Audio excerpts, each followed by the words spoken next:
Welcome to Michigan's WW1 Centennial News Report for September 2016, Austin Village, Birmingham, UK.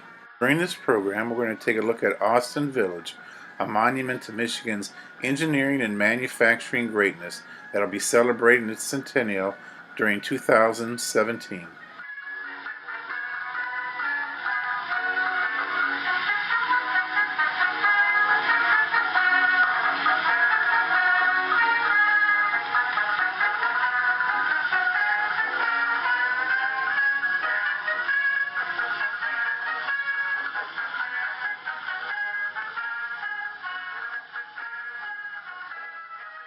One century ago, September 1916, on September 1st, the Kingdom of Bulgaria declared war on Romania.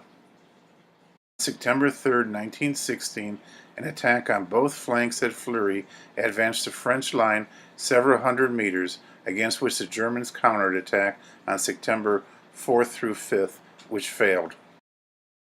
Also on September 3rd, 1916, President Wilson signed the Addison Act.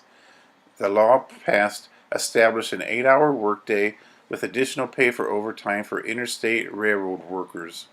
The law was named for Georgia Representative William Addison, and this was the first federal law that regulated the hours of workers in private companies.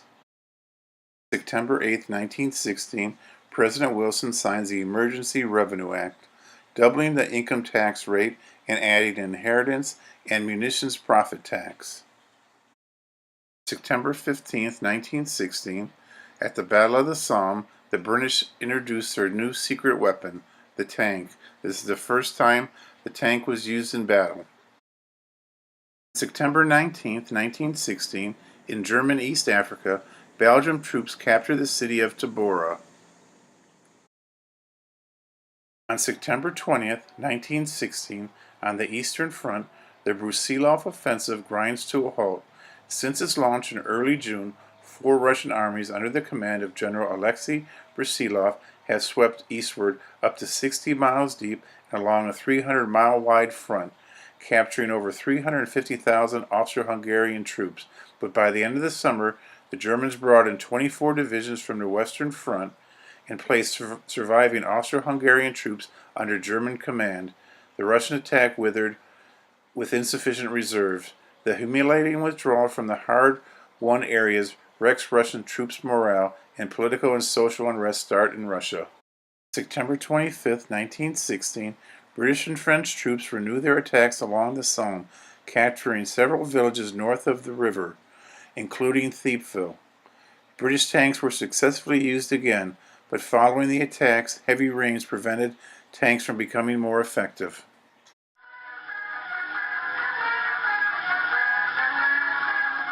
The Aladdin Company of Bay City, Michigan, was one of America's long-lived manufacturers of mail-order kit homes. Begun in 1906 by 2 brothers, Otto and William Sovereign, the family-owned firm continued to manufacture homes until 1981. Over the firm's long history, it sold over 75,000 homes, both to individuals and corporate customers.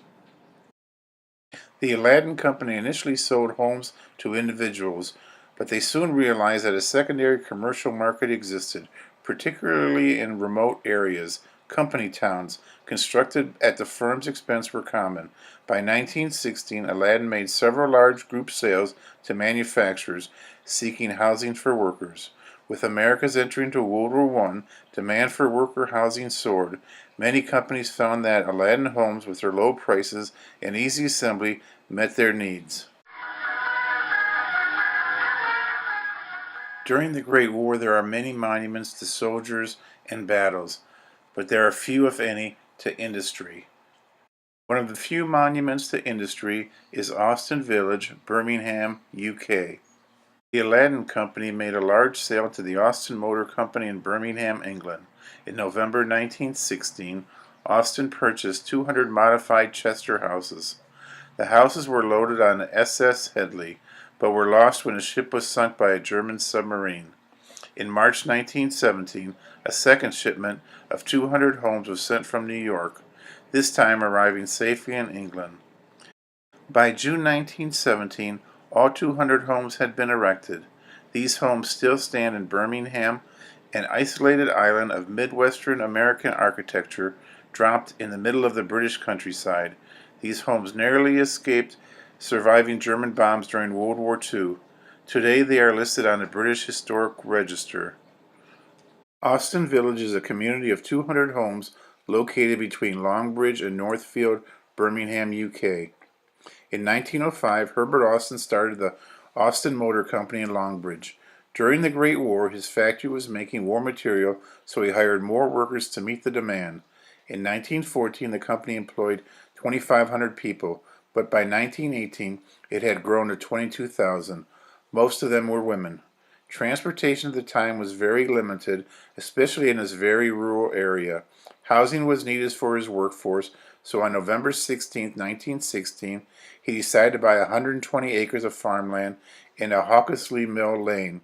With the land procured, he next needed houses, thus providing the opportunity for the involvement of the Aladdin Company of Bay City, Michigan. The Aladdin Company of Bay City, Michigan made prefabricated houses. Herbert Austin became aware of the Aladdin Company on December 20th, 1916, with a down payment of $28,500. He purchased 200 Canadian cedar wood bungalows.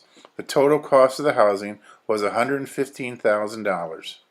Mr. Austin financed the project by taking out a mortgage in 1917 with the British Secretary of State for War and the Minister of Munitions, which allowed it to have an access to a maximum of $203,000 to develop the estate. Interest on the loan would be 5.5%. The village was laid out in the shape of a horseshoe and designed by J.W. Wilson. The main route through the estate was aptly called Central Avenue, which at one end divided into a dual roadway, and is rumored to have been the first dual roadway in the city of Birmingham. Mature trees were planted along the roads. The village was completed in 11 months and rented to Austin workers, with 7 in each bungalow and 12 in each house. The houses were erected with 25 conventional brick, semi-detached houses at intervals to create fire breaks.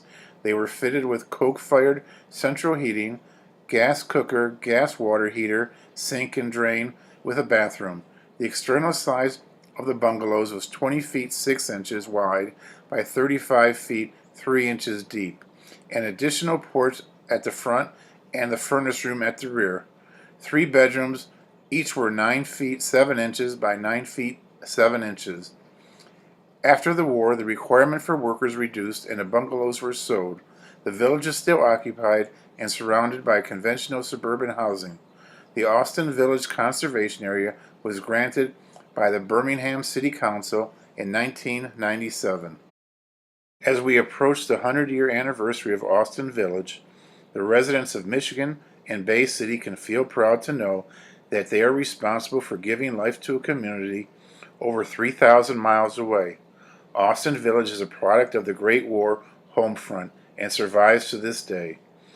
It is a war monument to the assembly line process and exemplifies the manufacturing and engineering skills of Michigan. As of September 2016, there is no Centennial celebration planned between Bay City, Michigan and Austin Village, Birmingham, UK.